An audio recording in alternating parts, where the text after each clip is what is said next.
오늘 이 시간에 하나님께서 저와 여러분들에게 은혜 주시기를 바랍니다. 설교자로 강단에 서는 일이 참 많은 부담이 있습니다. 그래서 목회자는 주일 설교가 끝나고 나면, 모든 설교가 끝이 나고 나면 또 바로 그 다음 설교를 묵상하고 준비하게 됩니다. 어떤 시인이 고백한 것처럼 나는 행복한 사람입니다. 나는 욕심이 없습니다. 시를 한 편 쓰고 나면 그 다음 시를 또 생각하고 또 그 다음 시를 생각하고 그렇게 지금까지 살아왔습니다. 라고 고백하는 시인의 고백이 내심 이해가 되기도 하면서 또 매주 그런 부담감으로 살아간다는 것이 때로는 힘들기도 합니다. 그런데 가장 설교자가 제가 제 경험상 설교자로서 살아가면서 힘든 일 중에 하나는 뭐냐면 이제 월요일이 되면 주일 저녁부터 이번 다음 주에는 무슨 설교를 준비해야 되겠다, 이런 설교를 준비하고 설교를 계획한 것에 따라서 묵상을 합니다.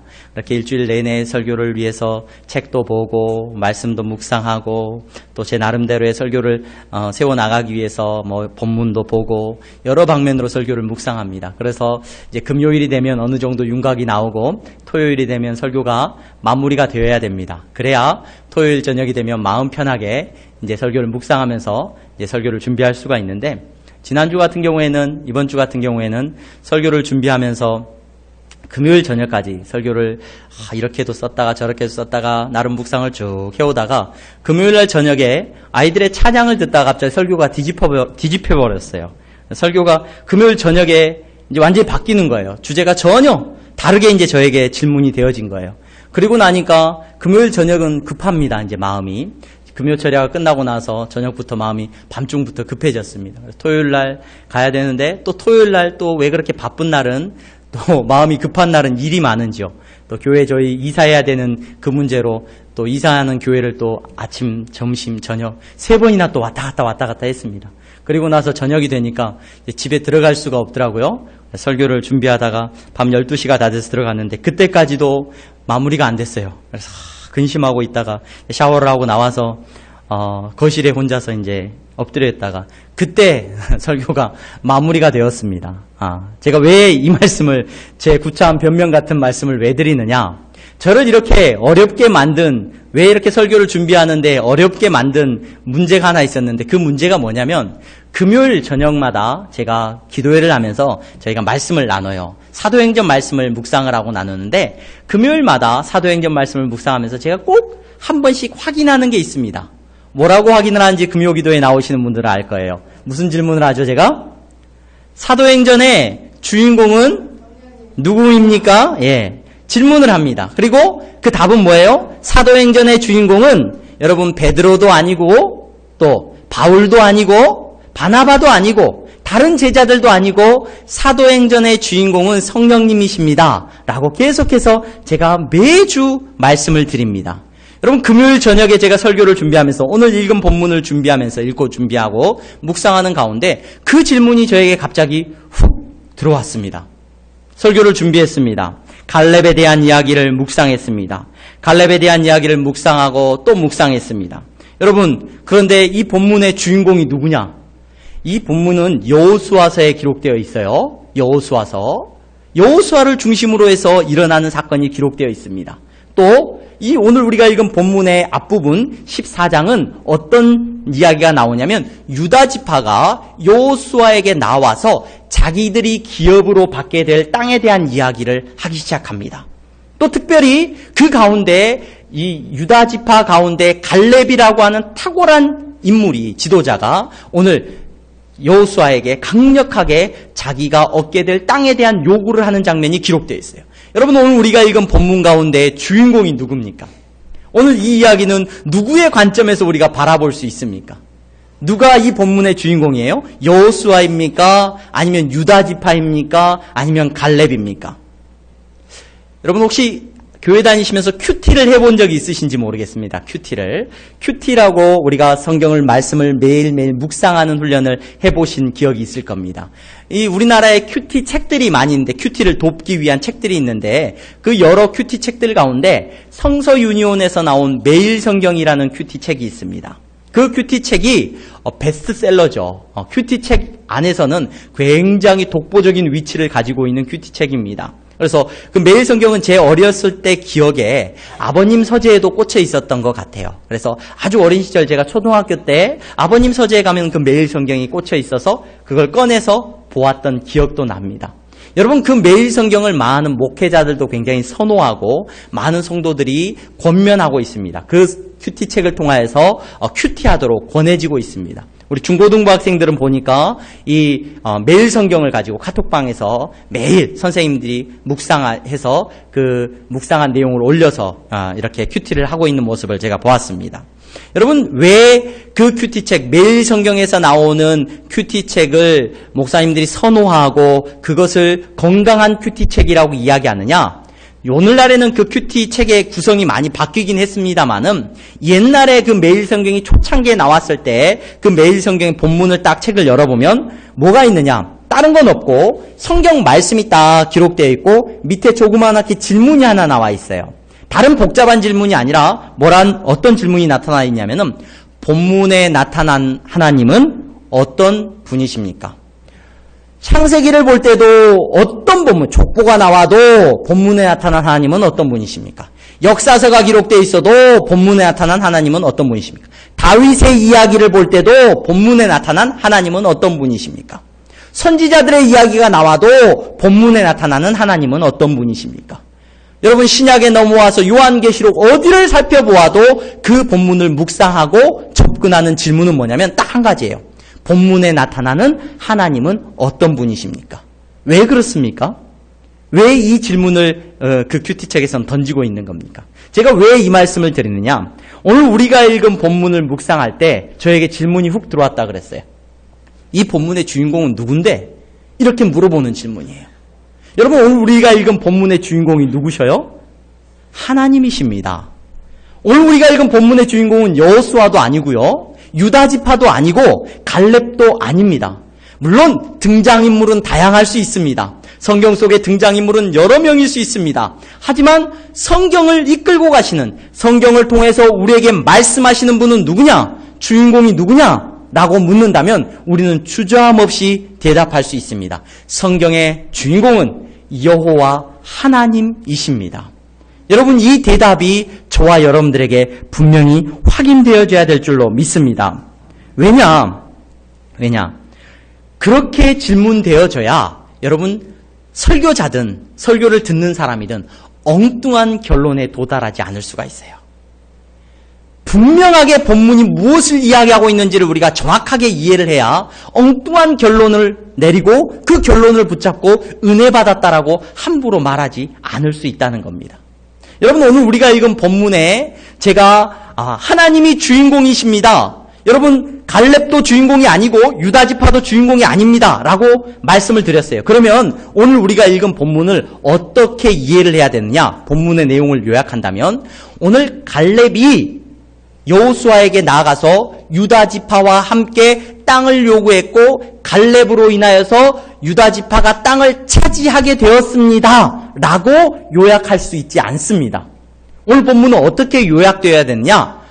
여호와 하나님께서 이스라엘 백성에게, 특별히 유다 지파에게 땅을 주셨습니다. 이렇게 이 본문의 말씀을 이해해야 돼요. 그렇게 이해하지 않으면 제가 일주일 동안 설교를 준비하면서 월요일부터 금요일까지 설교를 준비하면서 갈렙을 주인공으로 놓고 묵상을 했어요. 갈렙을 중심에 놓고 묵상을 했어요. 그러니까 제가 설교를 준비하면서 어떤 법칙을 자꾸 발견해요. 어떤 법칙을 제가 발견했을까요, 여러분? 갈렙의 모습을 보니까 신앙생활은 이렇게 하는 거야. 그래. 땅을 차지하려면 어떠해야 돼? 갈렙처럼 긍정적이어야 돼. 또는 갈렙처럼 믿음이 좋아야 돼. 라든지 어떤 법칙을 내 나름대로 발견하려고 몸부림치고 있는 모습을 보았어요. 그러다가 문득 한 법칙이 떠올랐습니다. 우리가 잘 알고 있는 마시멜로 법칙이라는 법칙이 있어요. 여러분, 마시멜로 법칙이라는 법칙에 대해서 혹시 들어보셨습니까? 우리나라에는 그 마시멜로 법칙 그러면 좀 우리가 어감이 좀 틀린 것 같은데, 마시멜로 법칙은 일반적으로 어떤 법칙이라고 말을 하냐면, 실험을 했대요. 실험자들이 만 4살 아이들에게 마시멜로우를 나눠주는 거예요. 그리고 한 명씩 실험을 하는 거예요. 그 아이들에게 테스트를 하는 거예요. 마시멜로우를 나눠주고 선생님하고 얘기를 하는 거예요.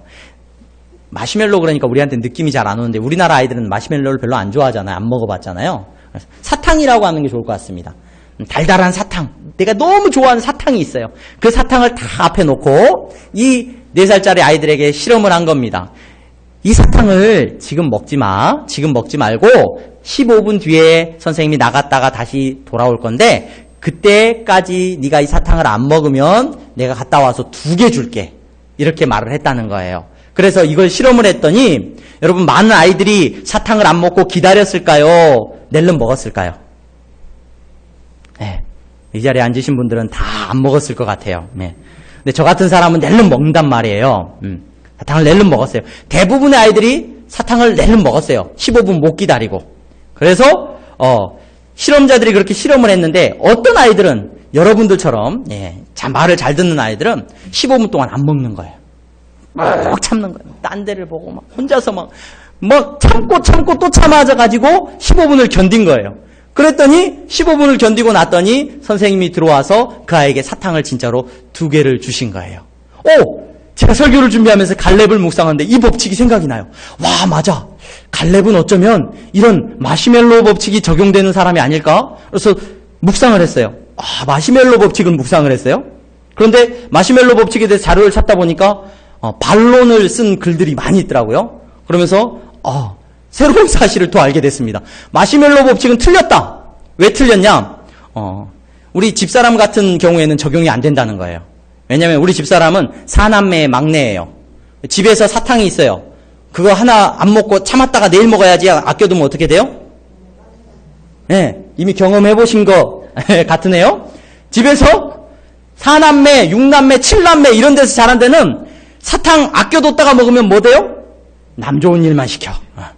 아껴두면 다 남이 먹어버려. 그러니까 눈에 보이는 즉시 어떻게 해야 돼요?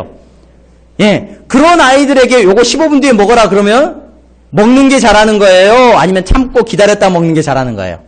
얼른 먹어야 돼. 눈에 보일 때 먹어야 돼. 남의 것도 먹어야 되고 눈에 닥치는 대로 먹어야 된다. 그래서 마시멜로우 법칙 실험은 테스트 자체가 틀렸다는 거예요. 그래? 그럼 무슨 법칙이 또 있을까? 바라봄의 법칙. 뭔가를 간절히 원하면서 바라보면 이루어진다는 법칙이 있더라고요. 1만 시간의 법칙도 있어요, 여러분. 1만 시간의 법칙은 뭡니까, 여러분? 손흥민이 좋아한대요. 손흥민 아버지가. 네. 축구선수가 있는데 축구선수 1만 시간의 법칙이 있대요. 그건 무슨 법칙이에요? 한 분야에 1만 시간을 내가 투자를 하면 전문가가 되고 세계 최고가 될 수 있다는 거예요. 그런 법칙. 이런 법칙인가? 아니면 긍정의 법칙인가? 성공하기 위한 나름의 많은 법칙들이 있습니다. 여러분, 특별히 우리 크리스천들은 이런 법칙을 더 좋아하는 것 같아요. 목사님들이 이런 법칙을 더 자주 설교하게 돼요. 왜냐하면 성경 속의 인물들을 가만히 살펴보면 이런 법칙들이 굉장히 잘 들어맞는 사람들이 많아요. 오늘 우리가 읽은 갈렙을 보면서도 우리는 쉽게 그런 결론을 얻기가 쉽습니다. 어떤 성공의 법칙, 갈렙이 어떻게 해서 땅을 차지하게 되었는가? 갈렙은 어떻게 해서 믿음의 결과들을 얻게 되었는가? 그래. 갈렙처럼 긍정적으로 생각해야 돼. 갈렙처럼 믿음이 뛰어나야 돼.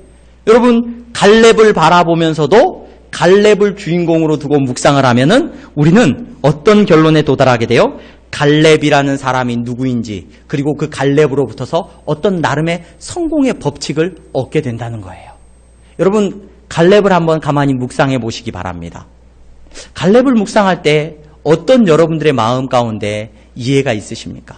물론 갈렙은 대단히 탁월한 사람이었습니다. 갈렙이 처음 등장하는 것은 민수기 13장에 처음 등장합니다. 그 사람이 그니스 사람이라고 기록되고 있는데 아마도 이 그니스 사람이라는 말에서 그가 이방인이었을 것이다 라고 이야기하는 분들도 계셔요. 하지만 분명한 것은 그 갈렙이 40세에 각 지파에서 탁월한 지도자들을 뽑아서 가나안 땅을 정탐하게 했을 때 유다 지파를 대표하는 지도자로 뽑혔다는 거예요. 여기에는 의심할 내용이 없습니다. 그가 40살에 유다 지파를 대표하는 인물로 뽑혔어요. 그리고 그 땅을 정탐하고 40일 동안 정탐하고 돌아왔습니다. 그리고 나머지 정탐했던 11명의 사람들과 같이 보고를 했어요. 여러분, 우리가 잘 알고 있는 대로 갈렙과 여호수아가 또 특별히 그 여호수아서의 본문에 민수기 본문에 보면은 특출난 사람으로 나오는데 이 갈렙과 여호수아의 보고 내용과 나머지 10명의 보고의 내용이 달랐나요? 똑같았나요? 예, 달랐죠? 예, 성경에 안 달라요. 예, 똑같아요. 보고 내용은 똑같아요. 뭐라고 보고하냐면은 그 땅이 좋습디다. 그 땅이 하나님께서 약속해 주시겠다고 했던 땅이 참 젖과 꿀이 흐르는 땅이고 좋은 땅이에요. 그런데 그 땅이 비어 있어요? 사람이 살고 있어요? 사람이 살고 있어요. 그 땅 하나님이 우리한테 주신다고 했는데 무인도 같은 땅이 아니라 그 땅에 이미 거인 같은 사람들이 살고 있습니다. 이렇게 보고를 했어요. 이게 모든 사람의 똑같은 보고예요. 그런데 이 똑같은 보고를 하고 나니까 백성들이 뭐라고 반응을 합니까? 여기저기서 시끌시끌 하는 거예요. 그래? 그러면 비어있지 않으면 우리가 가서 전쟁을 해야 돼? 싸워서 뺏어야 돼? 그럼 문제잖아. 이 사람들이 보고자들의 보고를 듣고 나서 밤새도록 잠 못 자고 근심하고 염려합니다. 그리고 밤새도록 한숨도 못 자고 눈이 빨개져갖고 그 다음날 울고 불고 통곡을 하면서 이 사람들이 내린 결론이 뭐예요? 우리 가나안 땅에 못 들어가겠다. 우리 못 들어가겠다. 왜 못 들어가냐? 왜 못 들어가요? 아니 그 땅에 하나님이 주신다고 했으면 그 땅에 사람들이 아무도 없던지 해야지. 아니 주신다고 약속해놓고는 그 땅에 사람이 살고 있어. 그 땅에 살고 있는 사람들도 가만히 보니까 키가 우리보다 훨씬 크고 장대하고 싸움을 잘하는 민족이야. 요새들을 보니까 성들이 얼마나 견고한지 몰라. 우리가 가서 다 죽지. 어떻게 들어가? 여러분 그 결과를 듣고 사람들의 마음이 어려워요. 그래가지고 분노했습니다. 그래서 우리 새로운 모세 필요 없다 이제. 새로운 지도자를 뽑아서 어디로 돌아가자? 예굽으로 돌아가자. 사람들이 흥분하고 소리치기 시작합니다. 이때 모세와 아론은 말을 할 수 있어요? 없어요? 말 한마디 잘못 꺼내면 아마 돌에 맞아 죽을 거예요. 성경 본문에 보면은 바닥에 엎드려 있어요.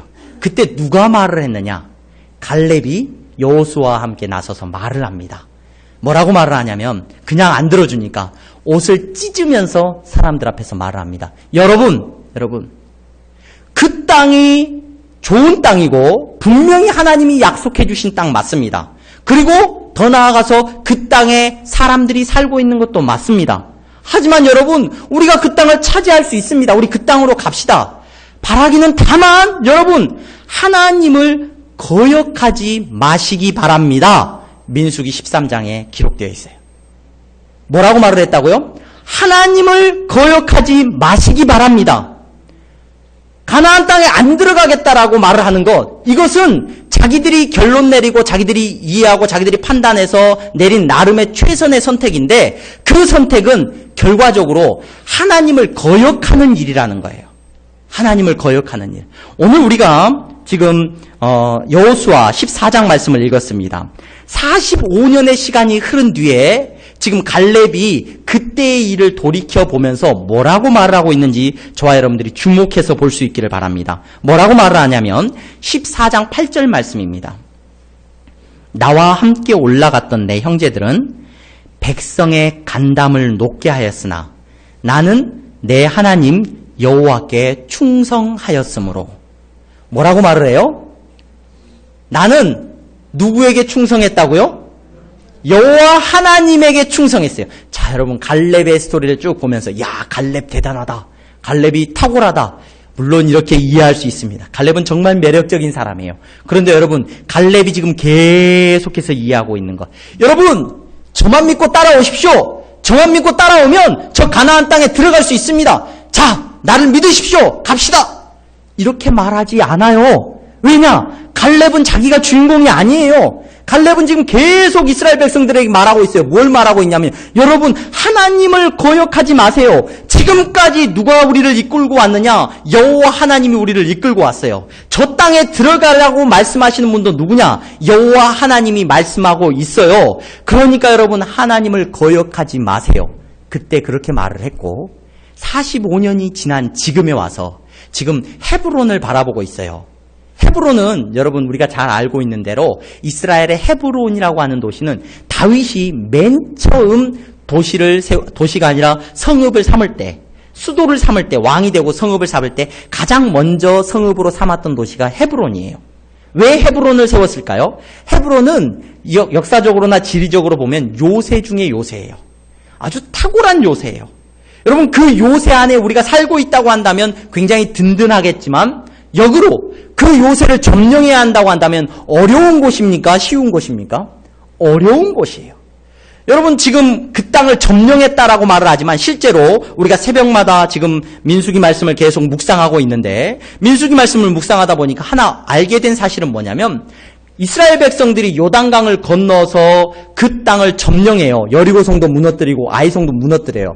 그런데 이 무너뜨리고 전쟁에서 승리한 이스라엘 지파가 흩어져서, 이제 그 땅에 흩어져서 다 자기 땅을 분배받고 살지를 않고, 잘 알고 있는 대로 몇몇 지파는 땅을 분배받는데 나머지 지파는 흩어지지를 않아요. 길갈에 다 모여가지고, 실로에 가기 전까지 길갈에 다 모여가지고 틈만 나면 전쟁 치르고 와서 모여있어. 흩어지질 않아요. 왜 흩어지질 않느냐? 땅을 분배받는다고 해도 각 지파가 다 흩어져서 전쟁을 해야 돼요. 지금까지는 같이 싸웠다면 이제 개별적으로 자기들에게 주어진 땅을 점령해 나가는 전쟁을 해야 된단 말이에요. 오늘 유다 지파가 맨 앞에 와서 갈렙이 요구하고 있어요. 우리에게 땅을 주십시오. 이 산을 주십시오. 이 산은 헤브론을 가리킵니다. 이 헤브론을 우리에게 주십시오 라고 말을 합니다. 여러분, 이렇게 요구하고 있는 것은 우리가 잘 알고 있는 대로 이 산지를 내게 주소서. 얼마나 큰 믿음이냐. 그래, 우리도 갈렙처럼 이 산지를 우리가 빼앗아서 갖자, 정복하자, 이런 본문의 말씀이 아니라 갈렙이 지금 붙잡고 있는 건 뭐냐? 누가 주인공이라고요? 하나님이 주인공이에요. 지금까지 45년이 지난 지금에도 갈렙은 누가 주인공이냐? 하나님이 주인공이에요. 여기까지 하나님이 인도하셨고, 지금 유다 지파에게 주시겠다고 하신 땅, 누가 주겠다고 했어요? 하나님이 주시겠다고 한 그 땅을 바라보면서 이제 우리가 그 땅으로 나아가겠습니다. 자, 갈렙의 고백 속에는 누가 주인공이라고요? 여호와 하나님이 주인공입니다. 여러분, 갈렙은 이런 교훈을 우리에게 주고 있다. 갈렙이 이랬으니까 우리도 갈렙처럼 이런 법칙을 만들어서, 이런 믿음의 법칙을 가지고 우리가 땅을 차지하자, 인생의 승리를 하자. 여러분, 혹 이러한 결론을 우리가 내리면서 신앙생활하고 있지는 않았습니까? 갈렙을 바라보면서 묵상을 하는데 제 안에 그런 결론이 내려졌습니다. 그래, 갈렙처럼 믿음대로 긍정적인 사람이 되어서, 뛰어난 사람이 되어서 그런 놀라운 삶을 살고, 그래서 하나님께 주신 땅에서 오래오래 행복하게 잘 살았더라, 이런 결론을 나름대로 내려가더라고요. 본문을 묵상하는데. 그러면서 물론 믿음이라는 말로 포장은 했지만 제가 얻게 되는 것, 이 땅에서 얻게 되는 건 뭐예요? 내 양심에 손을 얹고, 목사의 양심에 손을 얹고 물어보니까 돈이에요, 힘이에요, 벼슬이에요, 지식이에요, 뭔 그런 능력이에요. 하나님께서 이 땅을 내게 주십시오 라고 말을 했는데 그 땅이 뭐냐? 가만히 둘러보니까 돈을 얻는 거예요. 좋은 직장을 얻는 거예요. 좋은 대학교에 가는 거예요. 내 이름이 넓어지는 거예요. 많은 사람들을 끌어모아서 내가 영광받는 거예요. 그렇게 설교를 묵상하고 있는데 금요일날 저녁에 우리 유초등부 학생들이 찬양 연습을 하더라고요. 성경학교를 준비하면서. 근데 아주 옛날 찬양을 연습하더라고요. 돈으로도 못 가요, 하나님 나라. 뭘로도 못 가요? 힘으로도 못 가요, 하나님 나라. 또 뭘로도 못 갑니까? 벼슬로도 못 갑니다. 지식으로도 못 갑니다. 어여뽀도 못 간대요. 여러분, 어여뽀도 못 가요. 네. 마음이 착해도 못 간답니다. 여러분, 그런데 설교자가 설교를 준비하는데 계속 뭘 설교하고 있어요? 이 산지를 내게 주소서.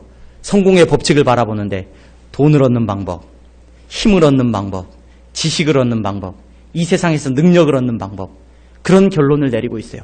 입으로는 뭐라고 찬양하면서요? 이걸로는 못 간다라고 말을 하면서, 이걸로는 절대로 하나님 나라 못 간다고 말을 하고 있는데, 여러분, 설교자가 묵상을 하는데 아무리 묵상을 해도 믿음의 법칙을 따라서 여러분들 이 땅에서 행복하게 오래오래 살 수 있는 방법이 이겁니다. 설교하려고 하는 제 자신을 보았습니다. 여러분, 우리의 시선이 하나님을 주인공으로 바라볼 수 있기를 바랍니다. 여호와 하나님이 말씀의 주인공이심을 정확하게 이해하시기 바랍니다. 갈렙이 고백을 해요. 뭐라고 고백을 했습니까? 여러분, 하나님에 대해서 반역하지 마십시오.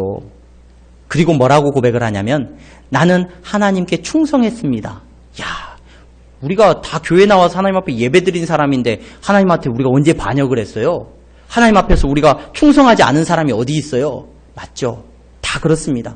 그런데 이 단어를 가만히 살펴보면 반역하다는 말은 무슨 말이냐면 그 의미 그대로예요. 하나님하고 대립되는 거예요. 근데 하나님하고 맞서 싸우는 게 아니라 뭐라고 말을 하는 거냐면 하나님이 이렇게 말씀하신데 아니요 라고 말하는 걸 성경은 반역이라고 표현합니다. 하나님은 가나안 땅에 너희가 들어가야 돼. 뭐라고 말을 해요? 아니요. 우리가 생각해 보니까 아니에요. 여러분 그걸 성경은 반역이라고 말을 합니다. 그럼 충성한다는 건 뭘 말합니까? 저는 이 충성이란 단어가 나와서 아마 히브리어에 충성이란 단어가 있나 보다. 멋진 단어가 있나 보다. 막 찾아봤어요. 충성이란 단어를 막 찾아봤는데 안 나와요. 충성이란 단어가 본문에 히브리어에. 어라? 이 충성이란 단어가 직역을 하니까 충성이란 의미가 전혀 없어. 근데 제가 잘 알고 있는 한 단어가 나와요. 이건 전치사처럼 쓰여요. 전치사처럼. 아하레이라는 표현인데 아하레이라는 말은 뭐 뒤에 따라오는 걸 말하는 거예요. 무슨 말입니까? 지금 요 갈렙이 하나님 앞에 나는 충성했다라고 표현했는데 이건 의역된 거고 직역을 하자면 갈렙이 이렇게 말하는 거예요. 나는 하나님을 따라가는 사람이었습니다. 하나님을 따라가는 사람. 이 자리에 나오신 여러분, 저와 여러분들이 하나님을 따라가는 사람이 되기를 바랍니다. 아니요, 하나님 그 길은 아닌 것 같아요. 제가 생각할 땐 이게 맞아요. 여러분 성경을 읽으면서 이렇게 성경을 읽으면 안 돼요. 아, 이거 봐. 성경에도 이렇게 기록되어 있잖아. 여러분 이렇게 성경을 읽으시면 안 돼요. 이건 뭐냐? 내가 원래 똑똑하고 내가 잘 알고 있는데 성경을 보니까 봐. 성경도 내가 생각하는 거하고 똑같이 말하네. 여러분 성경은 그렇게 읽으라고 우리에게 주시는 말씀이 아니에요. 내가 주인공이 아니에요. 그럼 성경은 나는 이렇게 생각하지만 하나님께서 이렇게 말씀하시는구나. 아멘 하고 읽으라고 주신 말씀이 성경인 줄로 믿으시기를 바랍니다. 우리 아버지들이 옛날에 우리 유교적인 풍습에 있던 아버지들이 성경 읽으면 자녀들을 가정예배 시간에 다 꿇어 앉혀놓고 뭐라고 가르칩니까? 자녀들아 아비에게 뭐하라? 순종하라. 이거 봐. 성경에도 이렇게 기록되어 있잖아. 너희들은 아버지에게 뭐 해야 돼? 순종해야 돼. 저 가정예배가 너무 싫었어요. 어렸을 때부터. 너무 힘들었어요. 근데 저희 집이 목회자 집안이기 때문에 가정예배를 의무적으로 드려야 됐단 말이에요. 저희 집사람하고 제가 처음 연애할 때 만나가지고 뭐에서 필이 서로 꽂혔냐면은 둘 다 가정예배를 너무 싫어했다는 거에서 필이 꽂혔어요. 학교 가야 되는데 여러분 8시까지 학교 가라 그러면은 이 7시 우리가 준비하는 게 55분쯤에 준비가 끝나요. 그러면 이제 학교 가야 되는데 지금 저희 집이 학교에서 제일 가까웠거든요. 제 초등학교 다닐 때. 근데 8시에 예배를 시작해요. 그럼 찬송가도 제일 좋아했던 찬송가가 23장 만입이 내게 있으면 막 이런 거 불렀으면 좋겠는데 그거는 4절까지 이게 2줄이라 짧아요. 일찍 끝나. 복의 근원 강림하사까지는 괜찮아. 3절까지밖에 없어. 그래서 그 내용이 짧아. 그러니까 그거 부르고 기도 좀 짧게 하고 성경 짧게 읽으면 늦지 않게 갈 수 있겠다 그러는데 8시에 시작했는데 예배가 8시 20분에 끝나. 엄마한테 기도를 부탁했는데 엄마가 기도를 너무 오래 해. 그러면 이제 예배 드리면서 저만 그런 줄 알았거든요. 저희 집사람도 그랬더라. 저희 집사람도 사남매고 어머니 아버님이 개척교회 목사님이셔갖고 가정예배를 걸은 적이 없어요. 여러분 그렇게 무릎 꿇고 고민했어요. 여러분 가정예배를 드리면서 주로 들었던 말씀이 뭐예요? 부모에게 순종해라. 봐봐 성경에 이렇게 어저께 혼났던 내용이 아침에 설교 제목으로 올라와요. 어제 내가 공부를 안 했으면 저희 아버님이 즐겨 쓰셨던 잠언에 나와 있어요. 울며 씨를 뿌리는 자가 기쁨으로 단을 거두리라. 네가 공부를 열심히 해야 된다는 거예요. 그 말씀 잠언에는 저는 그것만 나와 있는 줄 알았어요. 매일 잠언 읽으면 그것만 읽었어요. 그래서 학교 가면은 매일 맨 꼴찌 학교. 집은 제일 가까운데 학교 등교는 매일 꼴찌로 했어요. 유명했습니다. 여러분 성경을 읽으면서 우리가 그렇게 읽기가 쉬워요. 본문을 읽으면서 야 봐봐 성경에도 이렇게 나와 있지? 그러니까 내 말이 맞는 거야. 여러분 성경은 그렇게 읽으라고 주시는 말씀이 아니에요. 나는 이렇게 생각해. 하지만 성경이 이렇게 말을 하고 있는. 내가 하나님을 따라가는 사람으로 살겠습니다. 하나님 내 생각은 이렇지만 하나님의 뜻이 그러하다면 아멘 순종하겠습니다. 이것이 저와 여러분들의 신앙의 모습이 되어야 될 줄로 믿습니다. 여러분, 이렇게 가자고 하는데 하나님은 이렇게 가자고 하시는데 아니라고 말합니다. 하나님은 된다라고 말을 하는데 안 된다라고 말을 합니다. 하나님은 이거 해 그러는데 싫어요라고 말합니다. 하나님은 제 생각할 때 틀린 것 같아요.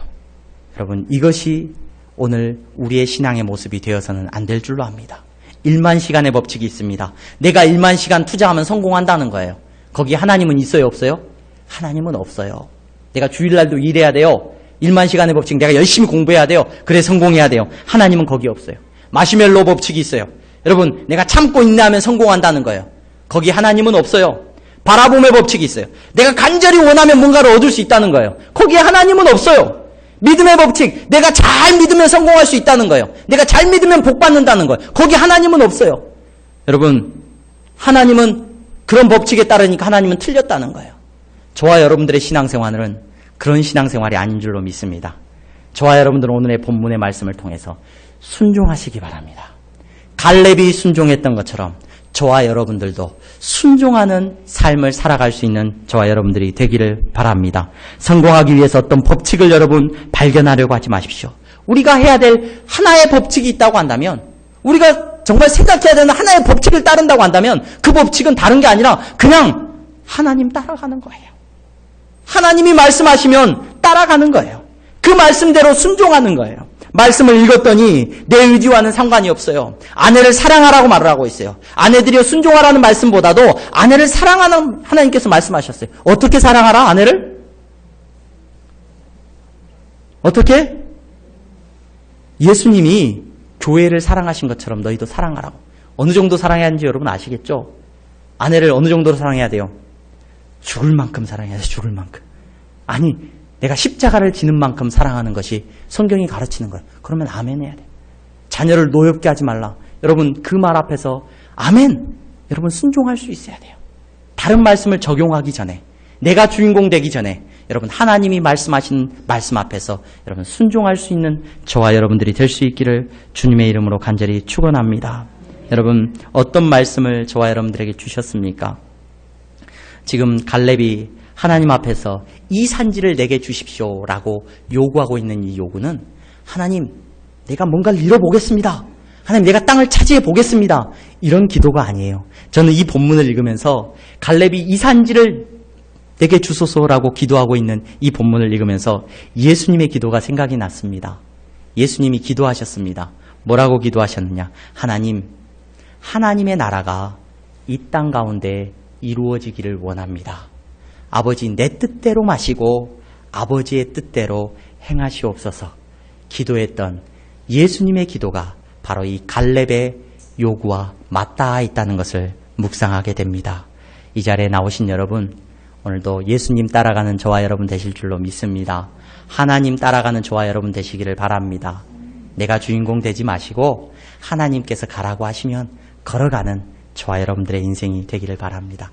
어제 저녁에 밤늦게 제 친한 목사님한테 전화를 한 통 받았습니다. 그래서 10시쯤에 설교 끝났냐고 설교 준비가 끝났냐고 연락을 받았어요.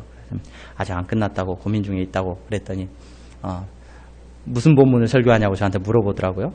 그래서 내가 갈렙에 대한 본문을 묵상하고 지금 준비하고 있다 그랬더니 그러냐고 자기한테 탁월한 예화가 있다는 거예요. 이거 예화하면 끝난다는 거예요. 그래서 무슨 예화인데? 그랬더니 혹해가지고 좀 가르쳐주라 그랬어요.